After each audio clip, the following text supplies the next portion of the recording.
Have you ever wondered if there was a way to use our vehicles or modes of transportation without having to dump pollutants in the air that we breathe? We have seen different solutions to these problems.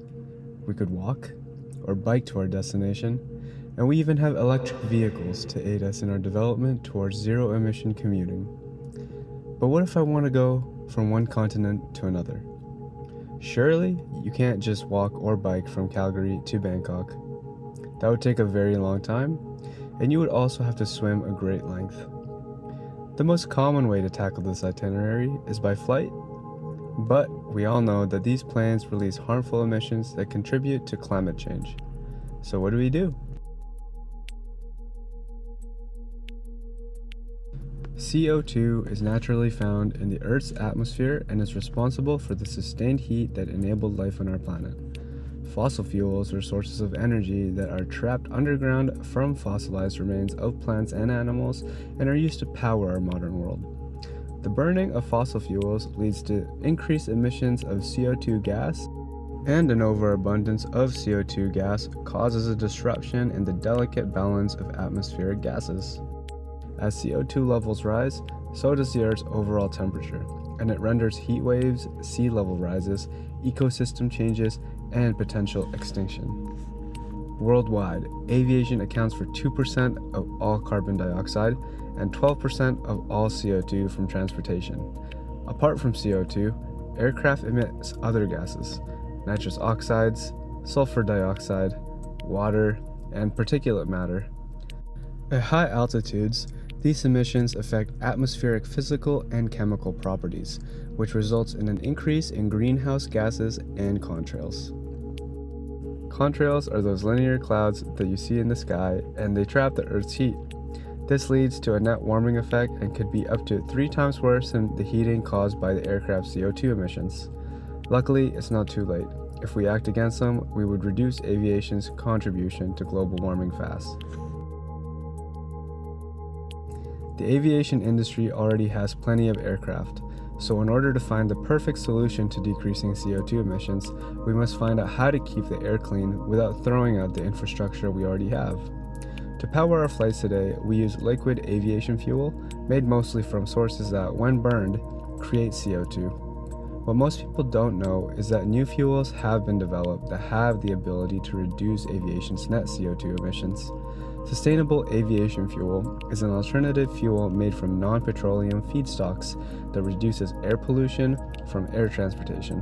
It is a biofuel that is made from renewable biomass derived from feedstocks of natural waste, garbage, grains, or greases. A highlight of this fuel is the fact that it's a drop-in fuel. This type of fuel allows us to mix it with conventional jet fuel without requiring modifications to existing aircraft or infrastructure. This means we can now take flight with fuel that was made with materials from your trash can.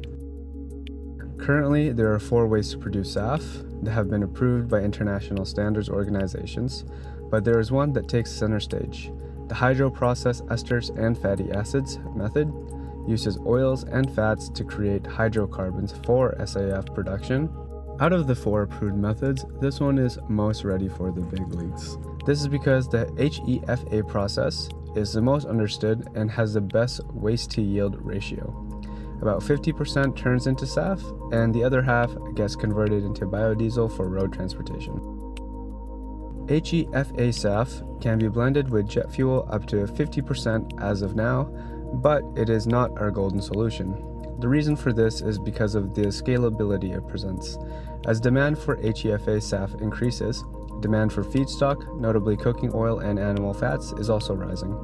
Since we can't easily increase supply from these waste streams, costs have risen. Agricultural sources are also going to be difficult to scale to match the demand, but different energy companies are investing in crops to be approved for half of production. One crop to be highlighted is the carinata, since it could be used as a cover crop.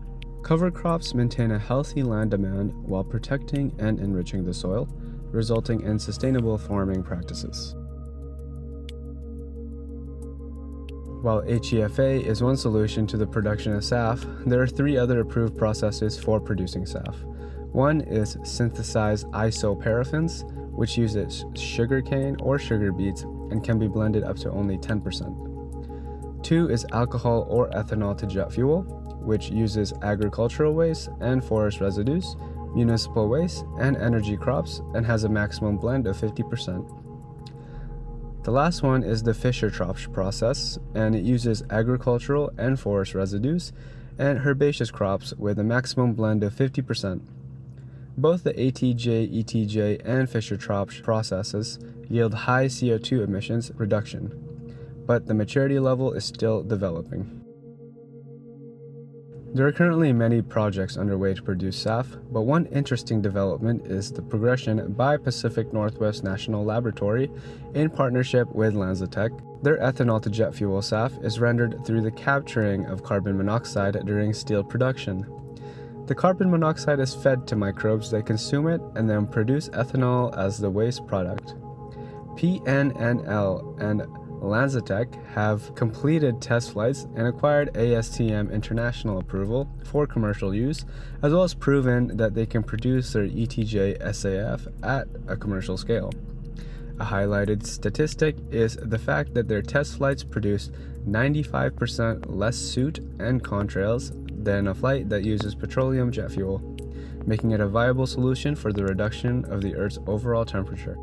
Supply is currently very limited. About 0.01% of global jet fuel use was produced in 2022.